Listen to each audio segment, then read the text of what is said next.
How to tag someone in your Instagram story. Start by opening Instagram and tapping on your profile picture at the top left corner of the screen. This will open the story creation screen. You can take a new picture, record a video, or select an image from your gallery. For this example, I will take a quick picture and set the background to black. Now, to tag someone, tap on the text icon at the top of the screen. Type the @ symbol, followed by the username of the person you want to tag. Instagram will suggest matching accounts as you type. Select the correct username from the list. In this case, I will tag my second account. Once you have tagged the person, you can resize or reposition the text by dragging or pinching the screen. You can also customize the text by changing its font, color, or style.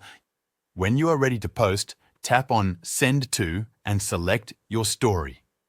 Instagram will now upload the story, and after a few seconds, it will be live on your profile. The person you tagged will receive a notification in their direct messages, letting them know they were mentioned in your story. That is how you tag someone in an Instagram story.